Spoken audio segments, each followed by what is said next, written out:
الحمد لله نحمده ونستعينه ونستغفره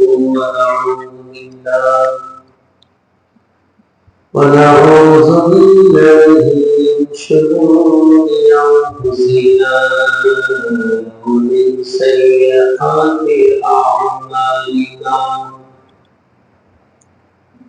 من يهد الله فلا مضل له ومن يضلل فلا هادي له ونشهد أن لا إله إلا الله وحده لا شريك له ونشهد أن سيدنا وسندنا وحبيبنا وطبيبنا ومولانا محمدا عبده ورسوله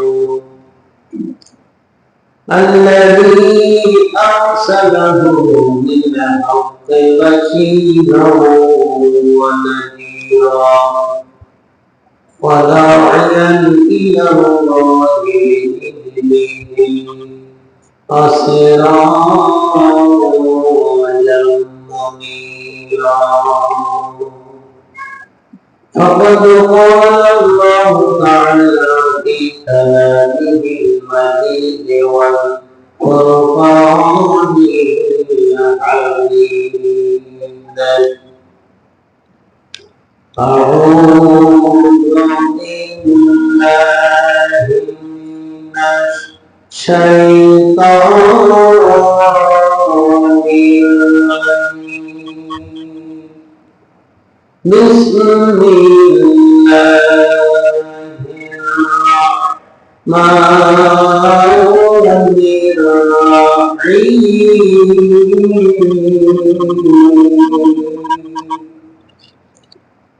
ألم تر كيف فعل ربك بأصحاب الفيل ألم يجعل كيدهم في تضليل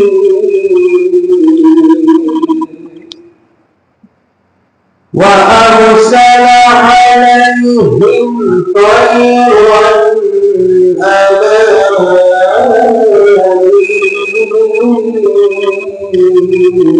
أبابيل ترميهم بحجارة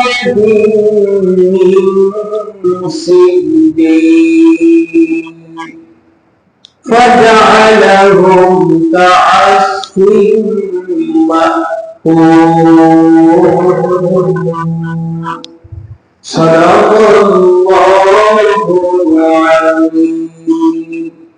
وقال تعالى في القرآن الكريم إن الله وملائكته يصلون على النبي يا أيها الذين آمنوا صلوا عليه وسلموا تسليما اللهم صل على سيدنا مولانا محمد وعلى آله سيدنا مولانا محمد اللهم صل على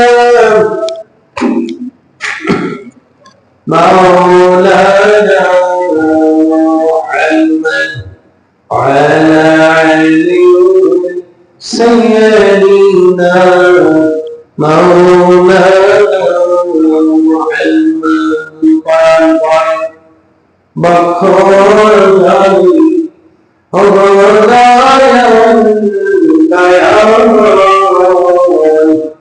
قطر شيء المولى لله المليك اللهم صل على سيدنا مولانا محمد وعلى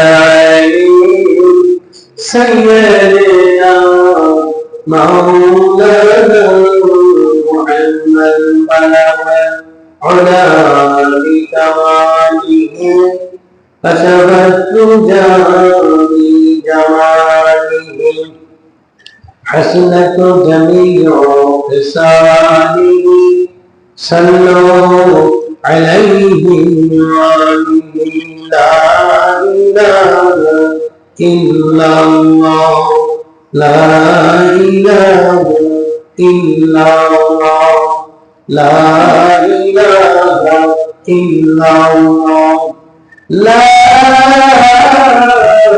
إله إلا الله محمد رسول الله صلى الله عليه وسلم মুআজ্জাজ মুহতারাম উপস্থিত মুসাল্লি ইকরাম সকলের প্রতি অন্তরের অন্তরস্থল থেকে আমার অন্তরস্থল থেকে সালাম আলাইকুম আসসালামু আলাইকুম ওয়া রাহমাতুল্লাহি ওয়া বারাকাতুহু আল্লাহ সুবহানাহু ওয়া তাআলার দরবারে শুকরিয়া জ্ঞাপন করছি যে মালিক আমাদেরকে শাওয়াল মাসের প্রায় তৃতীয় জুমায় আল্লাহ পাক উপস্থিত করেছেন মসজিদের মধ্যে। আমরা সেই মহান রব্বুল আলামিনের দরবারে শুকরিয়া আদায় করি, সকলে মিলে আলহামদুলিল্লাহ। আরো শুকরিয়া আদায় করি যে আল্লাহ পাক আমাদের মতন গোলামদেরকে মুসলমানের ঘরে জন্মগ্রহণ করাইছেন। ইহুদি, খ্রিস্টান, বৌদ্ধ সকল প্রকারের যত প্রকারের অমুসলিমদের ঘর থেকে আল্লাহ পাক সুন্দর করে পবিত্র করে আমাদের মতো গোলামদেরকে মুসলমানের ঘরে জন্মগ্রহণ করানোর পর আল্লাহকে সিজদা করার উদ্দেশ্যে মসজিদে আসার মতন তৌফিক দিয়েছেন। আরেকবার কোটি কোটি শুকরিয়া আদায় করি, সকলে বলি আলহামদুলিল্লাহ। রব্বানা লাকাল হামদ হামদান কাসীরান তাইয়্যিবান মুবারাকান ফীহি ইয়া রাব্বি লাকাল হামদ কামা ইয়ানবাগি লিজালালি ওয়াজহি ওয়া আযীমি সুলতানি। আল্লাহ পাকের শুকরিয়া আদায় করলাম। সর্বরে দু আলম রাসূল করিম সাল্লাল্লাহু আলাইহি ওয়াসাল্লামের উপর লাখো কোটিবার দুরূদ ও সালাম পাঠ করে সকল করে সাল্লাল্লাহু আলাইহি ওয়াসাল্লাম। আমরা সকলে জানি সারা বিশ্বের মধ্য থেকে ইসরায়েলরা ফিলিস্তিন মুসলমানদের মধ্যে যে অত্যাচার, জুলুম, নির্যাতন শিশু থেকে শুরু করে বৃদ্ধ পর্যন্ত যে সমস্ত অত্যাচার জুলুম তারা করতেছেন আমরা অনুভব করতেছি, তারা অনুভব করতেছে। যাদের ভিতর, যাদের শরীরের ভিতর ইমানের রক্ত প্রবাহিত হচ্ছে তারাই এটা অনুভব করছে, অনুভব করতে পারছে আসলে মুসলমানদের কি হচ্ছে। আমাদের এখানে এই বাংলাদেশে যদি মুসলমানের উপর অত্যাচার জুলুম যদি করতে থাকে, আরেকজন মুসলমান বা আরেকজন মুসলমান এই পৃথিবীতে হওয়ার পরও মুসলমানের উপর অত্যাচার জুলুম করতে হয়, তখন ন্যায় অন্যায় তারাই নির্ধারণ করে ফেলে যে আসলে এটা অন্যায়, অপরাধ। সেটা অন্যায়, অপরাধ। ফিলিস্তিনি যে পরিস্থিতি হচ্ছে আমরা কি মনে করি? শুধু দোয়া করা ছাড়া আমাদের কোনো উপায় নেই, কোনো উপায়ন্তর নাই। আল্লাহর কাছে দোয়া করতে হবে আল্লাহ পাক যাতে মুসলমানদেরকে হেফাজত করে এবং যারা অমুসলিম যারা আছে তাদেরকে যদি আল্লাহর পক্ষ থেকে হিদায়াতের বাণী যদি না আসে, হিদায়াতের পরিণাম যদি তাদের উপর না থাকে, আল্লাহ তাদেরকে সর্বসার করে দেয়, ধ্বংস করে দেয় দুনিয়া থেকে। ইহুদি, খ্রিস্টান, বৌদ্ধ যারা আছে তাদের একদিন না একদিন তারা ধ্বংস হবে। এই পৃথিবীর বুক থেকে মুসলমানের মধ্যে বিজয় লাভ করা যাবে। আমি সূরা ফিল তেলাওয়াত করেছি। সূরাটি মক্কা অবতীর্ণ হয়েছে। সূরাটি 5টি আয়াত, 1টি রুকু। গত জুমায় কিছু অংশ আলোচনা করেছিলাম যে আল্লাহ পাক খানায় কাবার যে অংশ হযরত ইব্রাহিম আলাইহিস সালাম তিনি নিজে হাতে তার পুত্র ইসমাইল আলাইহিস সালাম দুজনেই পিতা এবং পুত্র মিলে খানায় কাবা নির্মাণ করেছিলেন। এই ঘটনাটা ওই সময় ঘটেছিল আল্লাহর নবী সাল্লাল্লাহু আলাইহি ওয়াসাল্লাম যে বছর পৃথিবীতে আগমন করলেন, সেই বছরে রাসূল করিম সাল্লাল্লাহু আলাইহি ওয়াসাল্লাম জন্মগ্রহণের 9 মাস আগে এই ঘটনাটা ঘটেছিল। আল্লাহ পাক বলছেন যে এই সূরাটি এমন একটি সূরা, শিক্ষামূলক সূরা। আমরা এই যে ঘরটি আমরা দেখি খানায় কাবা, কত বড় নিয়ামত, ওই ঘরের দিকে তাকাই, খানায় কাবার দিকে যদি কেউ তাকায়, আল্লাহ পাক তার নয়ন পরিপূর্ণ করে দেন, তার জীবনের গুণাগুলো আল্লাহ পাক কি করে দেন, ছড়িয়ে দেন, তার সব হতে থাকে। সুবহানাল্লাহ। খানায় কাবার দিকে লক্ষ্য করে তাকাই, আমরা সেই খানায় কাবার দিকে ফিরে, আল্লাহর দিকে ফিরে কি করি, আমরা নামাজ আদায় করি। আল্লাহ রাব্বুল আলামিন সূরা ফিরের ভিতরে বলেছেন, আলাম তারা কাইফা ফাআলা রাব্বুকাল আসহাবিল ফিল।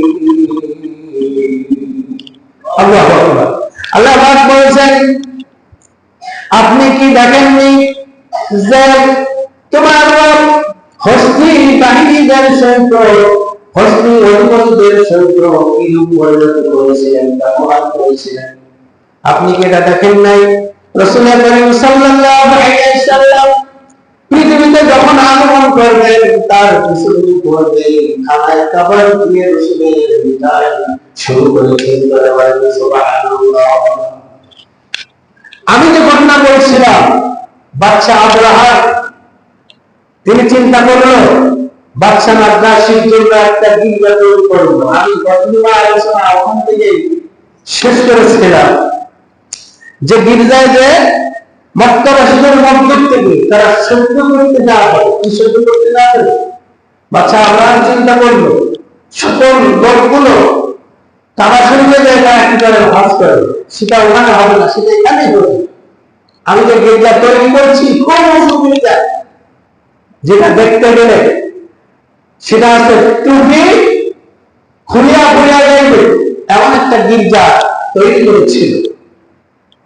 তখন বাচ্চা নাজ্জাশীর জন্য তৈরি করেছিল, তাকে অনেক বড় করে দিয়েছিল। মানুষ যখন রেখে যায় তখন তাকে কিছু দিলে সে কি লোক বাড়ানোর ভিতর লোক যখন তার ভিতর চলে আসলো, সোনা দানা টাকা পয়সা যখন দিল, এবং সে তার মাথার চুল এবং আবরাহার যে রাজ্যে বসবাস করে সেখান থেকে কিছু মাটি সেখানে যখন ইয়ামান থেকে পাঠিয়ে দিল বাচ্চা নাজ্জাশী, তখন সে খুশি হয়ে গির্জাটা তৈরি করার পরে মক্কাবাসীদেরকে যখন বলা হলো, আহ্বান করা হলো, তোমরা আসতে হবে এখানে, এসে কি করতে হবে, জনগণ সব গির্জায় চতুর্থ সাইডে দিয়ে এখানে খানায় কাবা যখন হজ করতে আসে, ওই যখন একত্রিত হয় ওটা এখানেই হবে।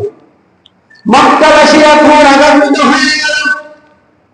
তাদের মধ্য থেকে একজন যুবক রাতের অন্ধকারে রেখে গির্জার ভিতরে রেখে যখন পায়খানা করে আসলো, সকালবেলা প্রহরীরা যখন দেখলো গির্জার ভিতরে পায়খানা, এই দেখের উপর রাগান্বিত হয়ে যাওয়ার পর ওরা কি করলো, আমরা চিন্তা করবো মক্কাবাসীদেরকে আমরা ওখানে আমাদের এখানে আসার যখন বললাম, তাই যখন আসলো না, আমরা খানায় কাবা যেটা আছে কাবা শরীফ ওটাকে ধ্বংস করার জন্য আমরা প্রস্তুত গ্রহণ করব, ওটা ধ্বংস করার জন্য প্রস্তুত করব, ওটাকে ধ্বংস করে দেবো। ওটা ধ্বংস করে দিতে এখানে আসবে অত সস্তা।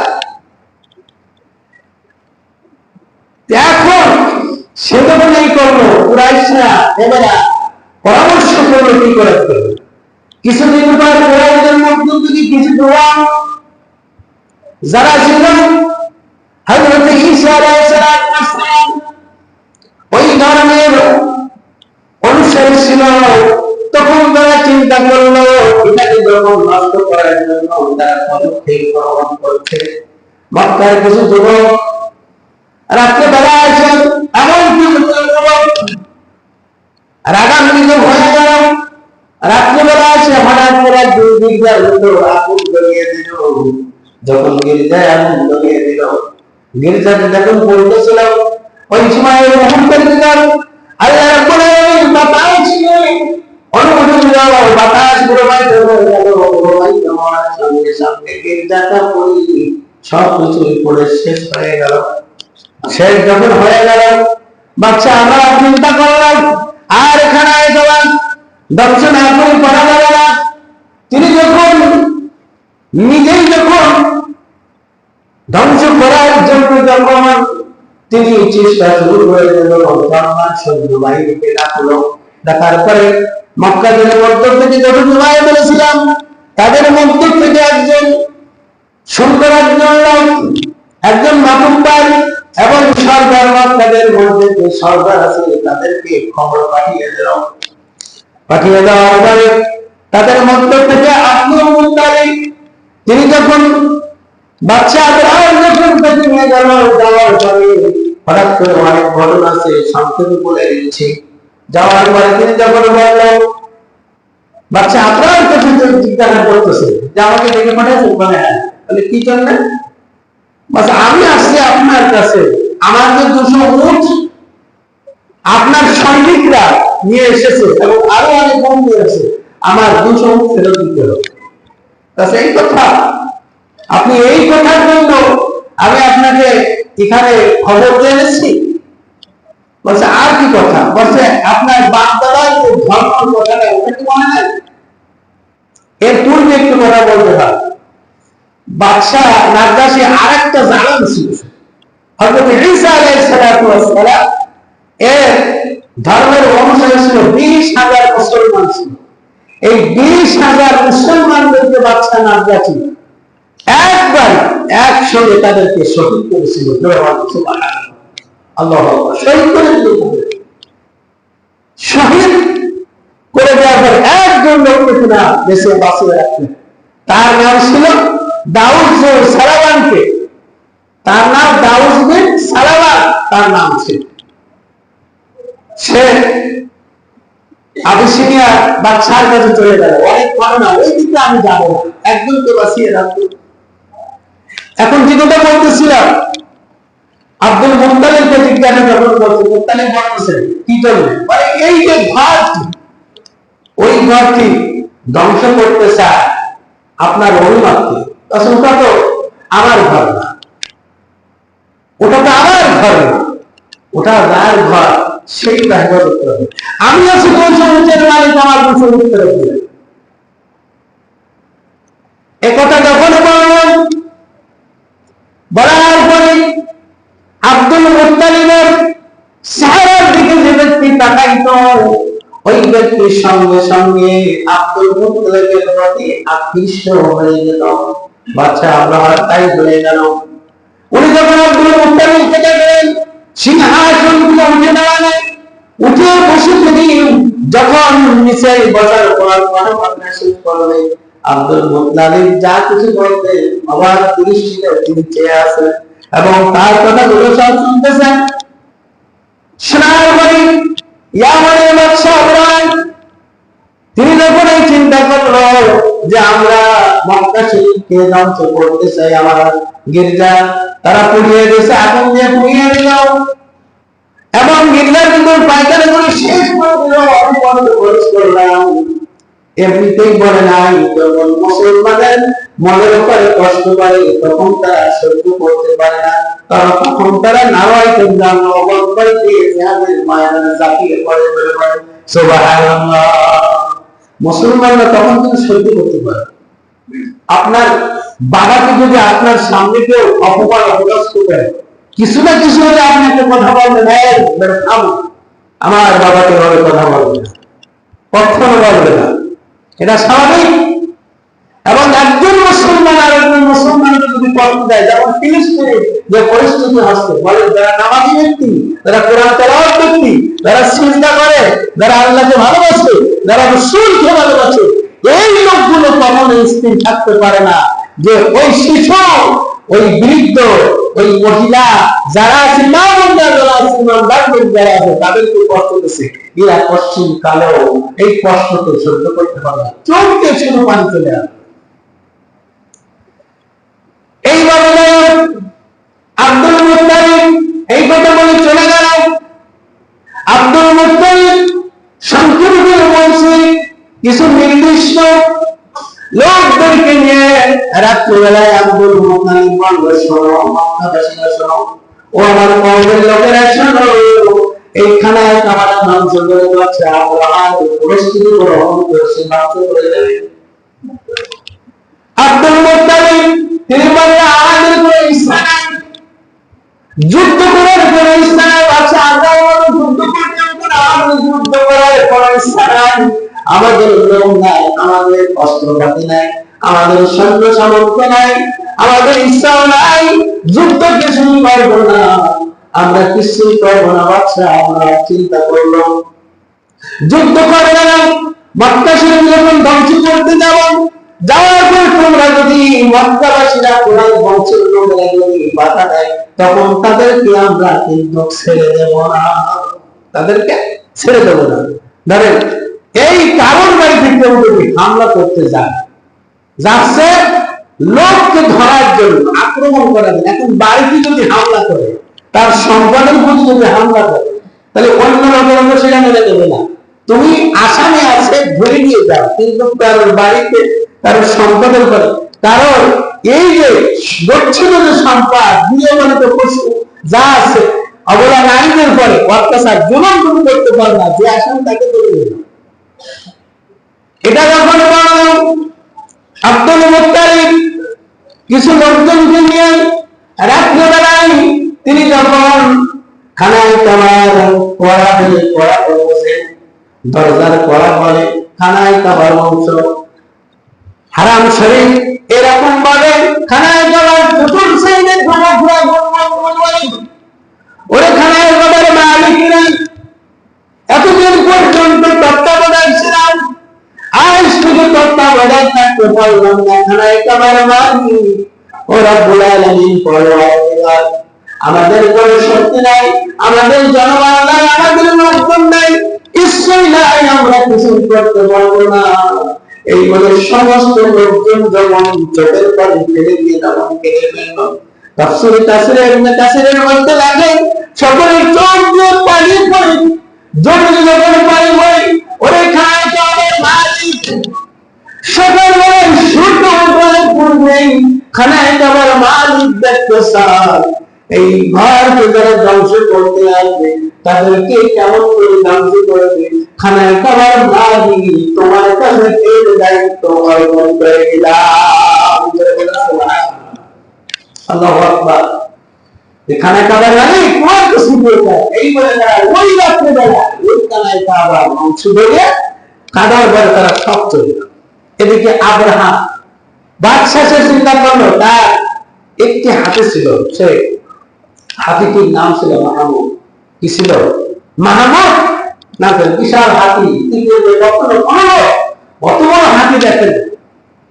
এখন এই মাহমুদ, এই আব্রাহা, তিনি রাতের বেলায় যখন কাবা শরীফ অর্থাৎ মক্কা শরীফ যাওয়ার জন্য একটা লোককে তিনি বন্দী করে রাখেন, যে এইটি ছিন্ন মক্কা শরীফ যাওয়ার জন্য।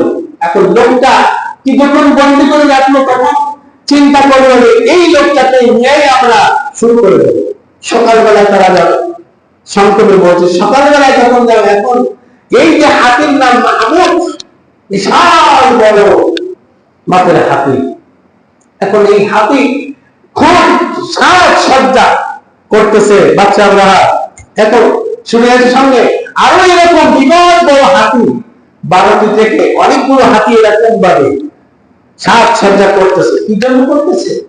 এই জন্য করছে বাচ্চা আব্রাহা চিন্তা করে সকালবেলায় যে খানায় কাবার চতুর সাইড দিয়ে এই হাতিগুলো কি করবো, হাতিগুলোর গলায় বা চোর বা তাদের পেটেতে এমন ভাবে শিকল বেঁধে রাখবে, খানায় কাবার সব কড়াই কড়াই ওই শিকলে বেঁধে রেখে হাতিকে যখন বলবে এই কাম্মা একটানে খানায় কাবা উল্টে চলে যায় বলে নাউজুবিল্লাহ।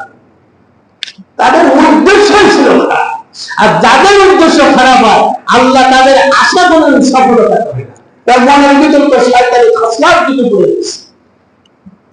বাচ্চারা তিনি যখন মাহমুদ আলীকে সাহায্য করতেছেন, যে লোকটিকে বন্দী করে রাখলেন, ওই লোকটি হাতে বড় যে হাতে মাহমুদের বলতেছেন, মাহমুদ সব তুমি এখন একটু পরেই মক্কা শরীফের যে সীমানা আছে সীমানার ওই দিকে চলে যাবে। তুমি যখন চলে যাবে দেখে রাখো মাহমুদ নাই, এটা খানায় কাবা, এটা হচ্ছে আল্লাহর ঘর। এই আল্লাহর ঘরকে ধ্বংস করার জন্য তুমি রওনা দিছো। আমি তোমাকে নিষেধ করে দিলাম কখনো তুমি এই ঘর ধ্বংস করার জন্য সামনের দিকে আর অগ্রসর হবে না। এই কথা বলার পরে ওখান থেকে পালিয়ে গেল লোকটি, তাকে যখন ধরতে পারলো না। এখন সকালবেলায় যখন ওই হাতি মাহমুদকে যখন বলতেছে রওনা দাও, সামনে দাও, তখন ওই যে লোকটি তার কানে কানে বলে গেল তোমাকে যখন যাওয়ার কথা বলবে তখন তুমি বসে পড়ো। এখন হাতিটি ওই সকালে ফজরের অর্থাৎ সূর্যের সাথে সূর্য উদয়ের পূর্বেই যখন একটু ফর্সা ফর্সা ভাব, তখন হাতিটি বসে পড়লো। হাতি যখন বসে পড়লাম যারা আসছে হাতিকে আর কেউ সামনের দিকে নিতে পারছে। তাফসীরের কাসিরের মধ্যে আছে বড় বড় কোরআন নিয়ে আসলো, আনার পরে হাতির মাথার উপর আঘাত করতেছে, বল্লম দিয়ে আঘাত করতেছে, চাবুক দিয়ে আঘাত করতেছে, কোন আঘাতে আর হাতি সামনের দিকে অগ্রসর হচ্ছে না। হাতি ওরা চিন্তা করলো, ওরা চারা কি করলো, হাতিকে তার আদেশ নিয়ে হাতিকে তার ইয়ামনের দিকে মুখ করে হাতিকে দেখো কি করে। হাতিকে যখন ইয়ামনের দিকে মুখ করে দেয়, হাতি উঠে দাঁড়াইলো, উঠে দাঁড়ানোর পরে আবার যখন রওনা দিল, আবার যখন হাতিকে মক্কা শরীফের দিকে দেওয়ার জন্য চেষ্টা করলো, হাতি আবার বসে পড়লো। আবার যখন বসে পড়লো এইভাবে করতে করতে হাতিকে আর নিতে পারলো না। না নেওয়ার জন্য আল্লাহ রাব্বুল আলামিন